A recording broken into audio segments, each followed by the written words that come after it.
She joins us right now. Flavia, thank you very much for making time.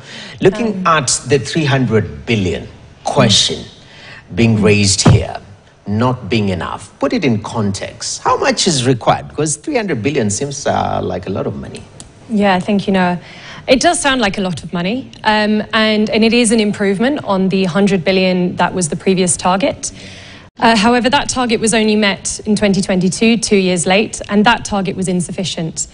Since then, the crisis has escalated, and now 300 billion is also insufficient.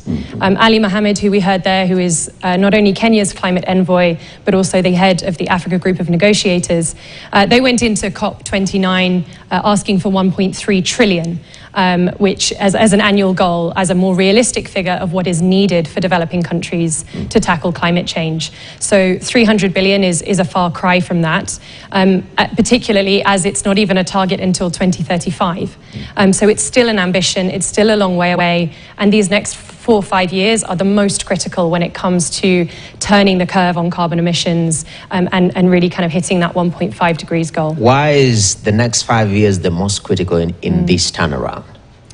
We know that there are global tipping points when it comes to climate change, whether that's the Gulf Stream, ice caps, our oceans, and the more that we emit, the more that we are likely to hit those tipping points, and then it will become harder and harder to meet those goals. So what we need is to cut emissions now, drastically, if we are to have any hope of achieving the 1.5 degrees, which is the Paris Climate Agreement goal.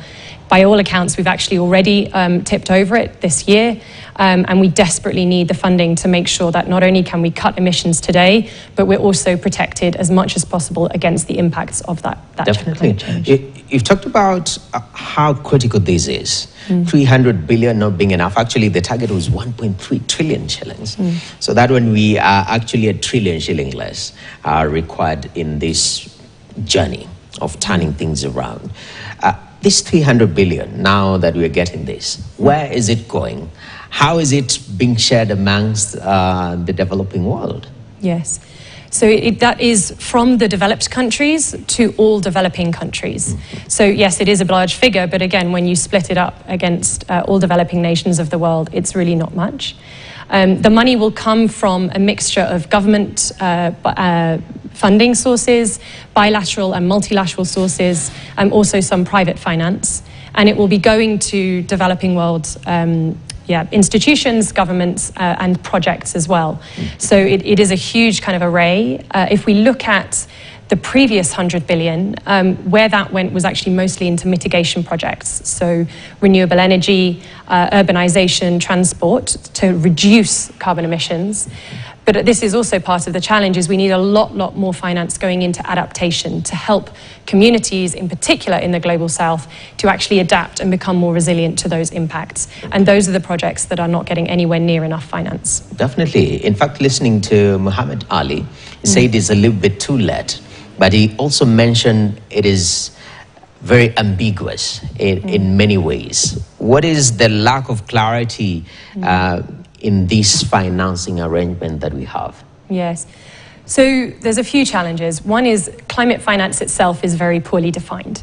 So it's not even clear by which definition what finance is counted as towards that 300 billion and what isn't. So that's one challenge. It's very hard to report against if you don't know what you're counting. Another big challenge is that a lot of this finance previously was in the form of loans and concessional loans. And a lot of developing countries are saying that's simply not enough. We need grants and we need finance that actually is directed straight towards communities and not just putting more and more countries into further debt to solve a problem that they didn't create in the first place. And that's quite critical. This brings in the private sector, especially as you've said, private financial sector at large to come in and fill this gap. And it raises the question, is climate financing a venture quite attractive? Because I know as financial institutions, they also look at returns. When it comes to mitigation projects, are they offering a proper return on investment if you put your money towards climate-friendly and resilient projects? Yes. the fantastic thing is we are now in a situation where climate projects are viable. Renewable energy is the cheapest it's ever been.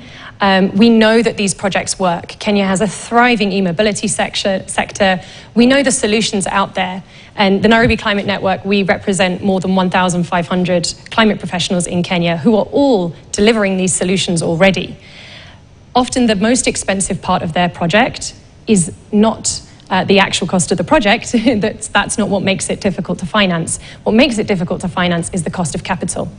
It's the cost of operating in markets where, that finance is so hard to come by. So all that they need is the money to make it happen. We do have the solutions. We just need the finance. We just need to implement them. So it's, yes, in some, we know that climate change is going to have an impact.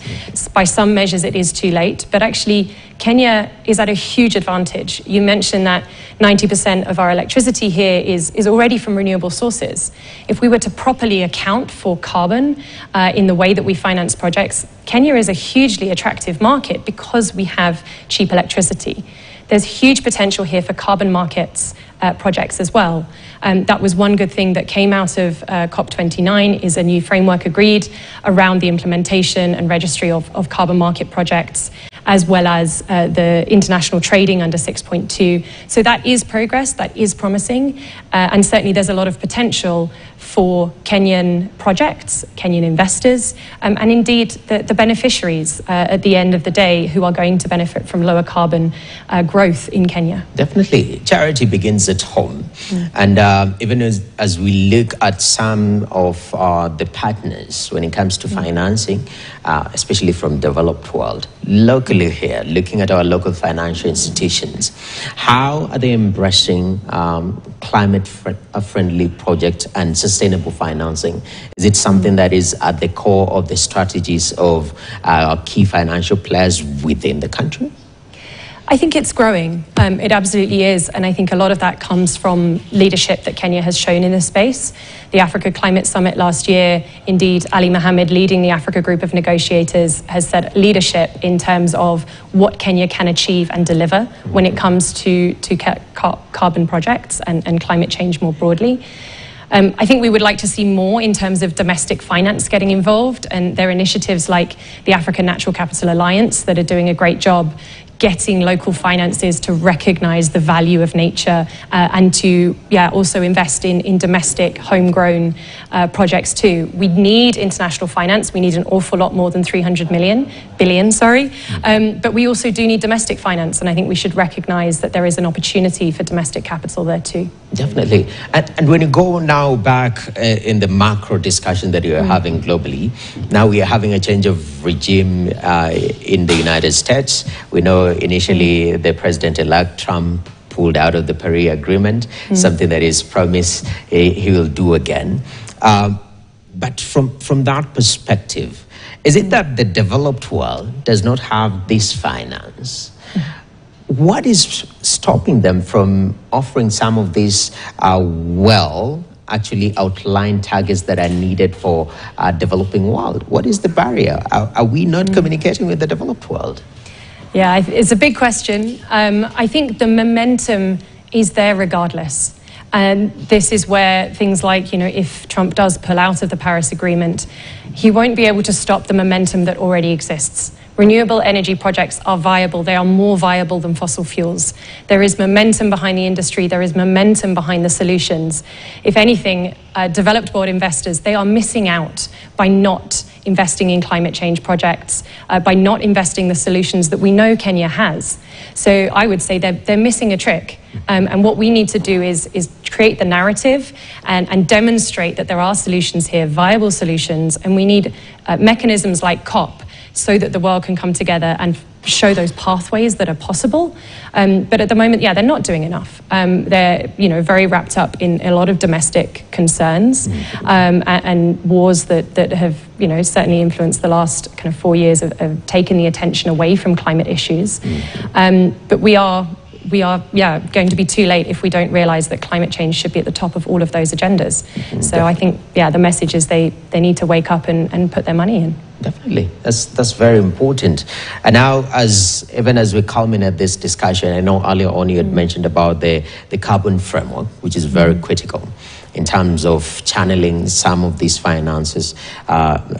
Looking at Kenya, we've just taken a look at Kenyan joining one of the committees that will be pivotal in shaping our carbon framework as a country.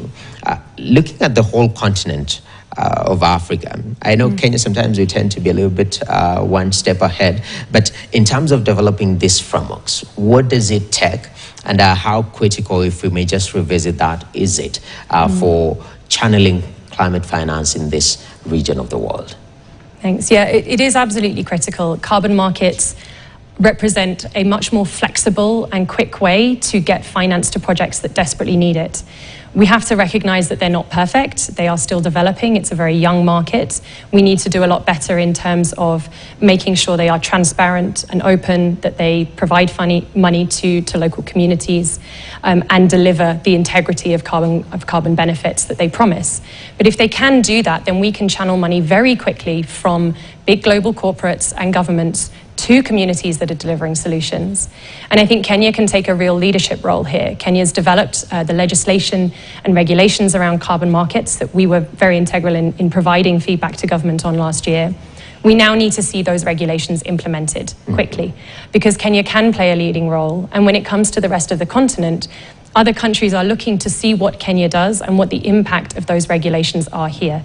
So if we can get it right in Kenya, we can share those lessons with the rest of the continent and provide much broader opportunities for carbon markets to benefit not just the innovators and solution makers that are delivering in Kenya, but also across the continent. So it could open up a huge amount of finance. And in a way, Africa could lead the world in delivering climate finance solutions to solve the crisis, but they need to be paid for it. Thank you very much, Flavia. Flavia Howard is the co-founder of Nairobi Climate Network, and thank you for your input in this discussion post COP29 in Baku, where actually rich countries, you call them developed countries, they say that I will give you 300 billion to help mitigate some of the impact of climate, but this will stretch all the way to 2035, and that's a huge concern. Saying this financing is not enough, we need to do better. But that's the latest from the world of climate change and mitigation. And thank you very much for joining with us over the past 25 minutes or so during this discussion. I'm Noakib Kimboy. We'll put a full stop to that show today. Up next, we have Mbiwe Katian. Stay tuned. Thank you very much, Flavia. Thank you.